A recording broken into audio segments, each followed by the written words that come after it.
Have you ever wondered why some singers can hit those high pitches so easily while you seem to struggle and there seems to be this cap on the top? Well, today I'm going to reveal the technique that is the foundation to actually reach higher heights when it comes to singing. And it's a game changer. The laryngeal tilt. Here's what happens when you sing. Your vocal folds have to stretch thinner when you go higher. Well, in order to actually reach higher heights, there is a mechanism called the laryngeal tilt. Think of your vocal folds like a rubber band. When they're really relaxed, they're short and thick. Well, there's not a pitch coming out right now, but it would be a low pitch, just like on a guitar. That low string is very kind of loose. And the more tension, and now you actually hear a pitch.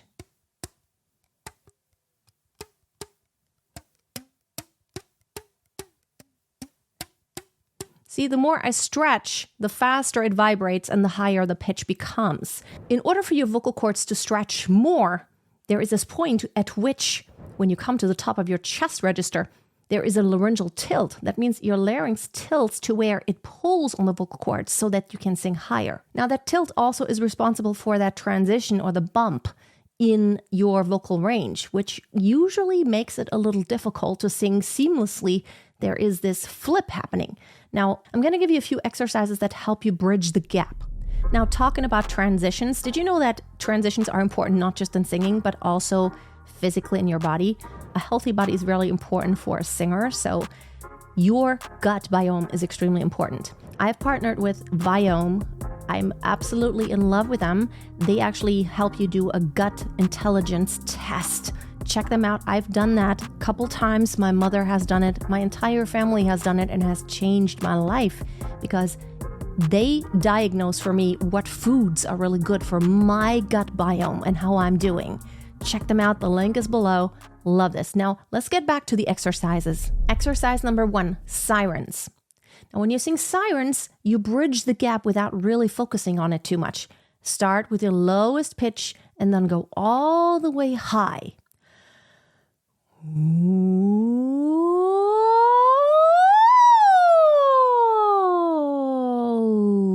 The smoother you can make it, the better it is. Now, if you can incorporate that same motion in your singing, such as, I am singing high and now I'm singing low. When you approach it the same way, just recognize how it felt when you did the Sirens. The next one is lip trills. Now, lip trills can be helpful to take the weight off the vocal cords, which then also helps you with the transition. Now, the right way to make a lip trill is to not tighten your lips, so don't go. You also don't want to blow up your cheeks. What helps sometimes if you do this a little bit in the beginning.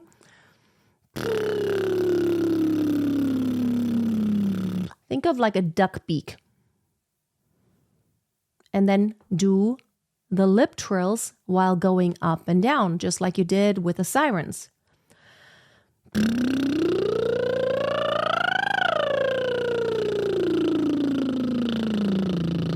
Pay attention to what happens right here. Can you feel as you're going higher, there is some transition, but it's not a sudden transition.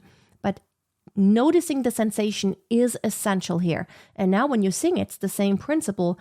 I am singing higher and lower, and I am bridging the gap. Exercise number 3, NG slides. Now, like in the word sing, just stop on the NG. And now we're going to try to still have resonance, meaning we keep an ah in the NG. We don't want to close your mouth. And now go up and down and slide just like you did with the siren. Next time you have a difficult passage where you have a song where there's a transition, try any of the exercises that I just did around that area in your voice where those pitches are. It's like, or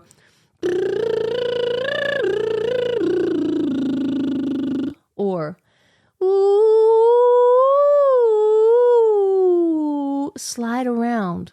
This will really help you get that sensation of a balanced sound.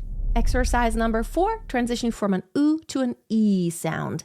Now, oo is more forward and e is a little bit more here into the mask. Ooh.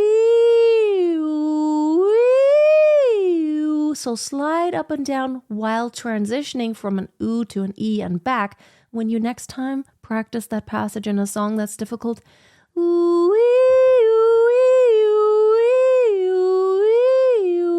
try to not be too heavy, and that should help. And the last one is one I love the most. It's humming.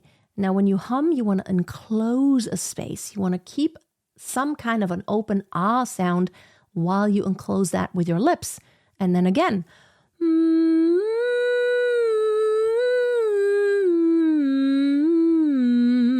you can slide.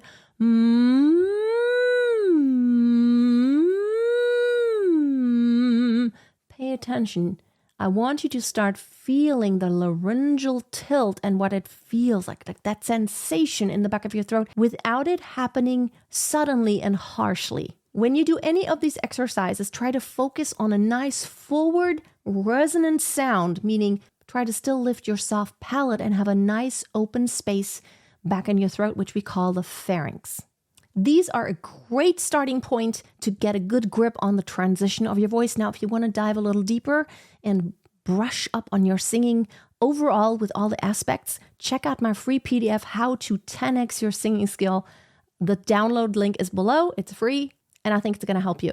Now, the key here is to practice these things on a regular basis. It's not enough to just do this once. It's all about connecting the sound with the sensation and the other way around too. What is it feeling like? And what is the sound that comes out when it feels like this? All right, that's all for today. If you like this video, please give it a thumbs up. And if you have not subscribed yet, subscribe for more videos on singing. Be blessed and always keep a song in your heart and always keep on singing.